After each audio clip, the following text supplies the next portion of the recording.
Dear student, आज हम रासायनिक अपक्रिया एवं समीकरण चैप्टर को विस्तार पूर्वक समझने वाले हैं। इससे पहले हमने बात की थी कि इस चैप्टर के अंदर हमारे जो मेन टॉपिक हैं, यानी पूरे चैप्टर में हम क्या क्या पढ़ने वाले थे, और साथ ही साथ में हमने ये भी जाना था कि उन मेन टॉपिक के अंदर जो आपके सब टॉपिक रहने वाले हैं वो आपके क्या क्या थे। ठीक है, तो आपको याद होगा कि हमने इस चैप्टर के अंदर पढ़ा था कि 3 हमारे मेन टॉपिक हैं, जिसमें पहला था हमारा रासायनिक अपक्रिया, दूसरा था रासायनिक समीकरण और तीसरा था हमारा ऑक्सीकरण अपक्रिया का दैनिक जीवन में प्रभाव। तो आज हम इन्हीं सारे टॉपिक को विस्तार पूर्वक समझने वाले हैं। अगर पहला वीडियो आपने नहीं देखा है जिसमें हमने टॉपिक डिटेल्स यानी कि शॉर्ट में हमने पूरे चैप्टर को बताया हुआ है, तो उस वीडियो को ज़रूर देखें, उसका लिंक आपको डिस्क्रिप्शन बॉक्स में मिल जाएगा। तो आइए अब इस चैप्टर को हम विस्तार से समझते हैं। एक बार हम आपको याद दिला देते हैं कि इस चैप्टर के अंदर हमने आपको पिछले वीडियो में बताया था कि 3 मेन टॉपिक हैं, रासायनिक अपक्रिया, रासायनिक समीकरण और ऑक्सीकरण अपक्रिया का दैनिक जीवन में प्रभाव। तो आज हम पहला जो हमारा टॉपिक है रासायनिक अपक्रिया, और उसके अंदर जो टॉपिक थे अभिकारक और उत्पाद यौगिक, साथ ही साथ में रासायनिक अपक्रिया की पहचान और रासायनिक अपक्रिया के प्रकार, इन टॉपिकों को विस्तार पूर्वक समझने वाले हैं। तो सबसे पहले हम रासायनिक अपक्रिया की डेफिनेशन को समझेंगे। रासायनिक अपक्रिया, इसे इंग्लिश में हम बोलते हैं केमिकल रिएक्शन।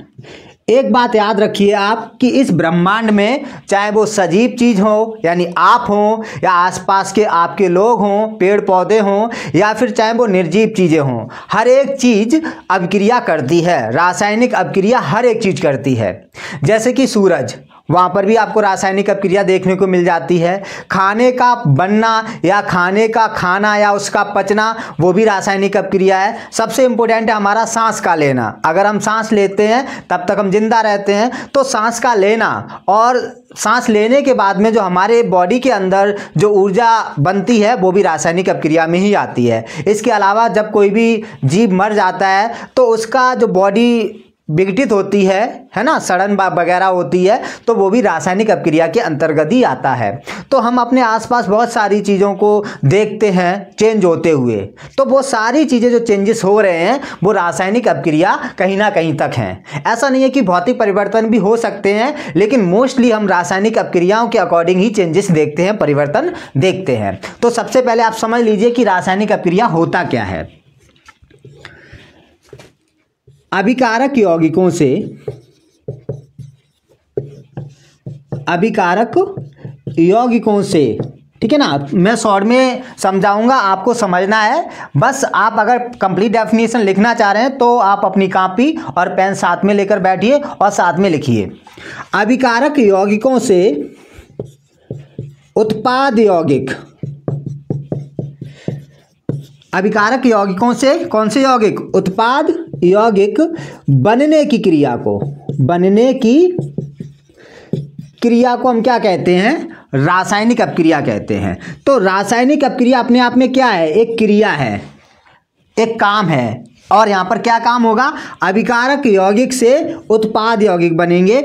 हम ये भी कह सकते हैं कि नए उत्पाद यौगिक बनने की क्रिया को हम क्या कहते हैं? रासायनिक अपक्रिया कहते हैं। तो यहाँ पर आपको 3 शब्द याद रखने हैं। अभिकारक यौगिकों से एक शब्द ये हो गया अभिकारक यौगिक, दूसरा हो गया उत्पाद यौगिक या नए उत्पाद यौगिक, और तीसरा हो गया बनने की क्रिया। तो अभिकारक यौगिकों से उत्पाद यौगिक बनने की क्रिया को रासायनिक अपक्रिया कहते हैं। अब नॉर्मल भाषा में ऐसे समझ लीजिए कि किसी नई पुरानी चीज से नई चीज का बनना, यानी कि कोई चीज है और उसमें परिवर्तन हो रहा है, परिवर्तन होकर के कोई नई चीज बन रही है। जैसे मान लो दूध से दही का बनना, क्या है? रासायनिक अपक्रिया है ना। या जैसे मान लो कोई लोहे का बर्तन है और उस पर जंग लग रही है, तो जंग का लगना क्या है? रासायनिक अपक्रिया।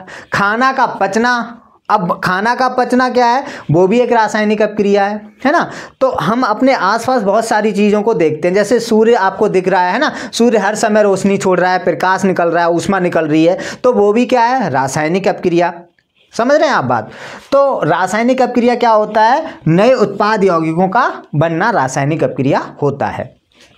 अब हम बात कर लेते हैं अगला जो हमने टॉपिक बताया हुआ था कि रासायनिक अपक्रिया के अंतर्गत आपके अभिकारक और उत्पाद यौगिक भी आते हैं, है ना। तो हम इन्हें एक्सप्लेन कर लेते हैं कि अभिकारक या उत्पाद यौगिक क्या होते हैं, ठीक है ना। चाहे तो आप शॉर्ट स्क्रीन ले सकते हैं इसका, जो भी आप साथ ही साथ में, अन्यथा मैं आपको बता रहा हूं कि आप जो भी पढ़ रहे हैं उनका नोट्स बनाइए। आप सारे आपके टॉपिक लगातार मिलते रहेंगे। हो सकता है स्टार्टिंग में आपको छोटे छोटे वीडियो देखने को मिले, लेकिन आगे समय के साथ में आपको बड़े वीडियो भी देखने को मिल जाएंगे। ठीक है, तो अभी हम समझ लेते हैं अभिकारक यौगिक। अभिकारक यौगिक क्या होते हैं? अभिकारक यौगिक जो रासायनिक अपक्रिया में, यानी इसमें, किसमें? इसमें रासायनिक अपक्रिया में क्या करते हैं? भाग लेते हैं। सिंपल है। देखो, एक टॉपिक के अंदर एक बात अपने दिमाग में अच्छे से बिठा लो कि एक टॉपिक के अंदर जितने भी टॉपिक आते हैं, जिन्हें हम सब टॉपिक या मिनी टॉपिक या लिटिल टॉपिक बोलते हैं, है ना, तो या दूसरे शब्दों में ऐसे भी समझ सकते हैं आप कि एक टॉपिक के अंतर्गत जो भी आप टॉपिक पढ़ते हैं वो उसी टॉपिक से जुड़े हुए होते हैं। जैसे जब हमने टॉपिक डिटेल समझा था, यानी कि हमने शॉर्ट पूरा ओवरव्यू लिया था चैप्टर का, तो वहां आपने जाना था कि रासायनिक अपक्रिया के अंतर्गत ही क्या आ रहा था? अभिकारक यौगिक और उत्पाद यौगिक, है ना। तो अब अभिकारक या उत्पाद यौगिक किससे जुड़े हुए होंगे? रासायनिक अपक्रिया से जुड़े हुए होंगे। तो वही हम बता रहे हैं, इनकी डेफिनेशन भी वैसे ही लिखनी है आपको कि अभिकारक यौगिक क्या होते हैं। अभिकारक यौगिक आप यहां पर कर लेंगे, है ना। तो अभिकारक यौगिक क्या होते हैं? रासायनिक अपक्रिया में भाग लेने वाले यौगिक। क्या? रासायनिक अपक्रिया में भाग लेने वाले यौगिक क्या होंगे? अभिकारक यौगिक होंगे। तो जो यौगिक रासायनिक अपक्रिया में क्या कर रहे हैं? भाग ले रहे हैं। तो रासायनिक अपक्रिया में भाग लेने वाले यौगिक क्या होंगे? आपके अभिकारक यौगिक होंगे। तो सिंपल है, ज़्यादा टफ नहीं है। बस आपको दो शब्द याद रखना है, एक भाग और दूसरा यौगिक, है ना। तो ये पार्टिसिपेट जो करेंगे, जो यौगिक पार्टिसिपेट करेंगे किसमें? रासायनिक अपक्रिया यानी केमिकल रिएक्शन में, तो वही हमारे क्या होंगे? अभिकारक यौगिक होंगे। अब देखो, उत्पाद यौगिक क्या होते हैं? तो उत्पाद यौगिक आप समझ लीजिए, ये रासायनिक अपक्रिया के फल स्वरूप प्राप्त होते हैं, परिणाम स्वरूप या फल स्वरूप बोल सकते हैं। तो जो यौगिक रासायनिक अपक्रिया के फल स्वरूप प्राप्त होते हैं, जौन से यौगिक रासायनिक अपक्रिया के फल स्वरूप प्राप्त होते हैं, उन्हें हम क्या कहते हैं?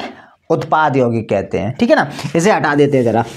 तो उत्पाद यौगिक क्या है? वे यौगिक जो रासायनिक अपक्रिया के फलस्वरूप प्राप्त होते हैं। आप ऐसे भी बोल सकते हैं, रासायनिक अपक्रिया के फलस्वरूप प्राप्त होने वाले यौगिकों को हम क्या बोलते हैं?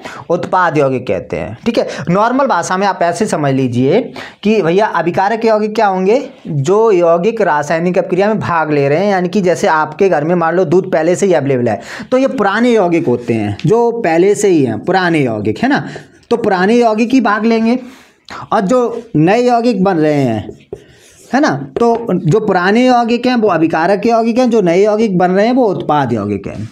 ठीक, जैसे दूध से आपने दही बनाया, तो दूध से जब दही बनाते हैं तो दूध तो आपके पास में पहले से ही अवेलेबल था, मतलब वो पुराना कंपाउंड है, पुराना यौगिक है ना।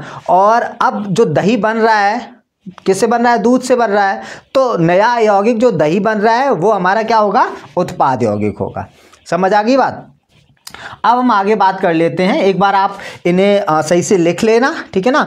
अगर वीडियो थोड़ा जल्दी आपको डेफिनेशन लिखते हुए दिक्कत हो रही है तो वीडियो को स्लोली या पुश करके लिख लेना, पुश कर लेना, फिर उसके बाद डेफिनेशन लिख लेना, फिर प्ले कर लेना। ठीक है, ऐसा कर सकते हैं, या शॉर्ट में आप पहले समझ लीजिए अच्छे से, फिर बाद में लिख लीजिए। मेहनत करनी पड़ेगी, मेहनत नहीं करेंगे तब तक मज़ा नहीं आएगा। ठीक, एक बार शॉर्ट स्क्रीन ले लेना इसकी, और फिर हम आगे बताएंगे कि रासायनिक अपक्रिया की आप पहचान कैसे करेंगे। तो शॉर्ट स्क्रीन ले लो, फिर इसे हटा देते हैं, फिर उसके बाद में हम रासायनिक अपक्रिया की पहचान समझने वाले हैं। अब हम बात करेंगे रासायनिक अपक्रिया की पहचान की बात करेंगे, है ना, कि आप किसी भी रासायनिक अपक्रिया को कैसे पहचान सकते हैं। अभी आपने समझ लिया कि रासायनिक अपक्रिया क्या होता है, अभिकारक यौगिक क्या होते हैं, या उत्पाद यौगिक क्या होते हैं। आप रासायनिक अपक्रिया को ऐसे समझ लीजिए कि जब भी कोई नई चीज़ बन रही है वो रासायनिक अपक्रिया है ना। तो कोई नई चीज़ बन रही है जो अपना स्वरूप बदल रही है, तो वो रासायनिक अपक्रिया है। अब रासायनिक अपक्रिया की पहचान कैसे करेंगे? तो पहले तो आप कुछ 2-4 एग्जाम्पल अपने दिमाग में रख लीजिए, पहले से बिठा लीजिए कि ये रासायनिक अपक्रिया के एग्जाम्पल हैं। जैसे दूध से दही का बनना रासायनिक अपक्रिया का एग्जाम्पल है ना। इसके अलावा आप जैसे लोहे पर जंग का लगना, या फिर चांदी पर जंग का लगना, का चांदी या तांबे पर जंग का लगना, है ना, तो ये भी रासायनिक अपक्रिया के एग्जाम्पल हैं।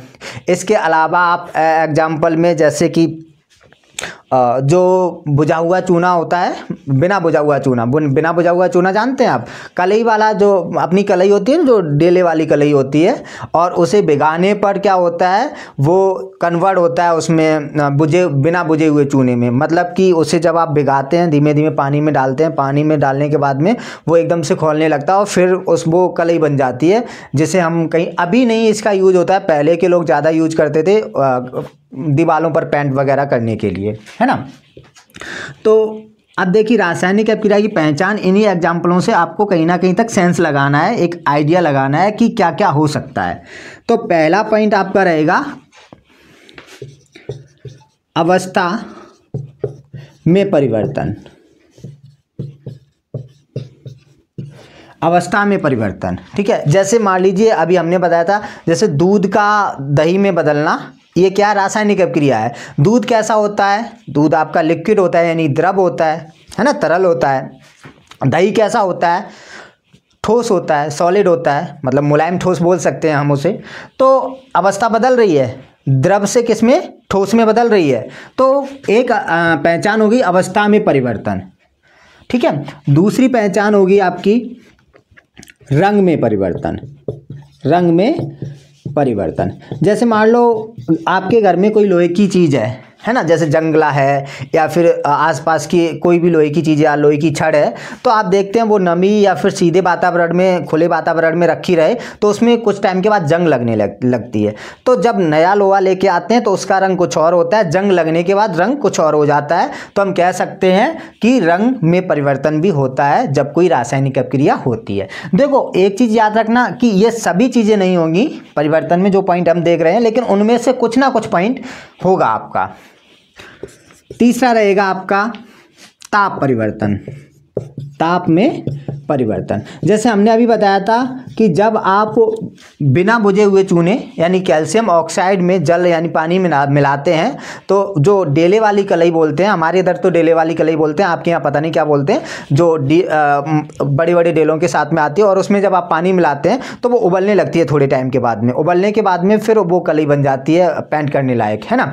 तो जब वो डेला वाला पानी उसमें मिलाया, मतलब डेले वाली कलई में, और फिर वो वैसी नॉर्मल कलई बन जाती है ना, तो ये है क्या, तो वहाँ पर हो क्या रहा है कि ताप में परिवर्तन हो रहा है। कहने का क्या मतलब है, कहने का ये मतलब है, जैसे ही आपने डेले वाली कलई में पानी मिलाया, है ना, तो जो डेला था कलई का वो आपका था कैल्शियम ऑक्साइड, जिसे हम बोलते थे बिना बुझा हुआ चूना। अब जब पानी मिलाया तो पानी रिएक्ट करता है किसके साथ में, उस कैल्शियम ऑक्साइड के साथ में, और फिर मिलता आपको कैल्शियम हाइड्रोक्साइड। कैल्शियम हाइड्रोक्साइड मतलब कि बुझा हुआ चूना, ठीक है, जिससे हम पेंट करते हैं, कलई करते हैं दीवारों पर। तो वहाँ पर क्या होता है, जब ये कैल्शियम ऑक्साइड कैल्शियम हाइड्रोक्साइड में बदलता है, यानी कि बिना बुझा हुआ चूना बुझे हुए चूने में बदलता है, तो वहाँ पर भी एक रासायनिक अभिक्रिया होती है, ठीक है ना। तो वहाँ एक रासायनिक अभिक्रिया होती है, और उस रासायनिक अभिक्रिया में ताप में परिवर्तन होता है, यानी कि ताप वहाँ से निकलता है। अगला होता है, नेक्स्ट पॉइंट आपको याद रखना है। तो तीन तो आप रिलेट कर पाएंगे, अवस्था में परिवर्तन होगा, जैसे दूध से दही का बनना, है ना। रंग में परिवर्तन, जैसे लोहे की किसी चीज़ पर जंग का लगना, रंग परिवर्तन हो जाता है। ताप में परिवर्तन मतलब डेली वाली कलई है ना, उसमें आपने पानी मिलाया तो वो नॉर्मल अपना वैसी कलई बन गई, तो ताप में परिवर्तन वहाँ देखने को मिलता है। इसके अलावा आपका होगा गैस का निकलना। गैस का निकलना, देखिए गैस का निकलना नॉर्मली, जैसे कोई भी जीव, मान लो कोई जीव है, जानवर है कोई, वो मर जाता है, मरने के बाद में कुछ टाइम के बाद में उसकी बॉडी में सड़न होने लगती है। तो जो सड़न हो रही है वो भी रासायनिक अभिक्रियाओं की वजह से हो रही है। तो अब सड़न होने की वजह से क्या होता है, थोड़े टाइम के बाद उसकी बॉडी से स्मेल, बड़ी गंदी स्मेल आने लगती है ना। तो जो गंदी स्मेल आ रही है वो इसी वजह से आ रही है क्योंकि उसकी बॉडी अब क्या है, रिएक्ट कर रही है, और अब गठित हो रही है, विघटित हो रही है, और वहाँ से अलग अलग गैसें निकल रही हैं जो दुर्गंध यानी कि स्मेल पैदा कर रही हैं, गंदी गंदी टाइप की, है ना। तो गैस का निकलना। अगला आपका रहेगा अवक्षेप का बनना। अवक्षेप का बनना, ये वाला एग्जाम्पल आप देख सकते हैं। जैसे अभी हमने पहला वाला एग्जाम्पल देखा था अवस्था में परिवर्तन, जब हम दूध से दही बना रहे थे, वही चीज़ हम यहाँ पर अवक्षेप का बनना देख सकते हैं। जैसे दूध से हम पनीर बनाते हैं, है ना, तो दूध से जब हम पनीर बनाते हैं तो वहाँ अवक्षेप बनता है। जैसे मान लो दूध में आपने क्या किया, नींबू मिला दिया, तो जिन लोगों ने पनीर बनाया होगा दूध से उन्हें पता होगा कि जैसे ही नींबू मिलाते हैं उसके कुछ टाइम बाद में क्या होता है, जो पनीर होती है वो छोटे छोटे टुकड़ों के रूप में, मतलब वैसे ही, है ना, तली पर बैठ जाती है। तो अवक्षेप वो होता है जब किसी विलयन में कोई ठोस पदार्थ तली पर बैठा रहे, तो उस पदार्थ को हम अवक्षेप बोलते हैं। जैसे पनीर बनाते समय जब हम दूध से पनीर बनाते तो पनीर जो होती है नीचे बैठ जाती है, बाकी जो पानी वगैरह रह जाता है दूध का वो ऊपर रहता है, तो वो अवक्षेप है। पनीर क्या हुई, अवक्षेप हुई। समझ आई बात? या नॉर्मली ऐसे समझ लो, जैसे वो अवक्षेप का एग्जाम्पल नहीं होगा लेकिन आपको आइडिया देने के लिए हम बता रहे हैं। जैसे मान लो आपने पानी लिया है ना, पानी में बालू मिला दी, तो बालू क्या है, ठोस है, पानी लिक्विड है, तो जो बालू होगी वो आपकी क्या होगी, अवक्षेप होगी। ऐसे ही करके जब आपने दूध से पनीर बनाया तो पनीर जो होगा वो क्या होगा, अवक्षेप होगा। तो ये आपके रासायनिक अपक्रिया के 5 पॉइंट हो गए, जिसमें एक अवस्था में परिवर्तन हो गया, दूसरा रंग में परिवर्तन हो गया, तीसरा ताप में परिवर्तन हो गया, चौथा गैस का निकलना, और 5वां अवक्षेप का बनना। जब आपको कहीं पर भी, कहीं का मतलब किसी भी ऐसी अवस्था में ये सारी चीज़ें आपको दिखाई पड़ती हैं, जैसे मान लो अवस्था में परिवर्तन हो रहा है किसी भी कंपाउंड के, है ना, तो समझ लेना वहाँ दूसरा ही कंपाउंड बन गया, दूसरा यौगिक बन गया। जैसे दूध से दही का बनना, तो दूध से दही का बनना क्या हो गया, एक रासायनिक अपक्रिया हो गई, है ना। क्यों? क्योंकि अवस्था में परिवर्तन हो रहा है। रंग में परिवर्तन, ये नहीं, ये मत सोचना जैसे अब मान लो एक कुछ बच्चों के दिमाग में ये भी आ सकता है कि जल जो है ना बर्फ़ में कन्वर्ट हो गया, तो वहाँ पर भी तो अवस्था परिवर्तन हो रही है। अवस्था परिवर्तन हो रहा है लेकिन पदार्थ वही है। कैसे पता? क्योंकि जल जब बर्फ़ बनता है और वो बर्फ़ दोबारा से जब जल में बदल जाता है तो वो कंपाउंड नहीं बन रहा है वहाँ पर कोई नया। लेकिन हम दूध से दही बनाते हैं, दही से पुनः हम क्या नहीं बना सकते हैं, दूध नहीं बना सकते हैं, तो मतलब नया कंपाउंड बन चुका है ना।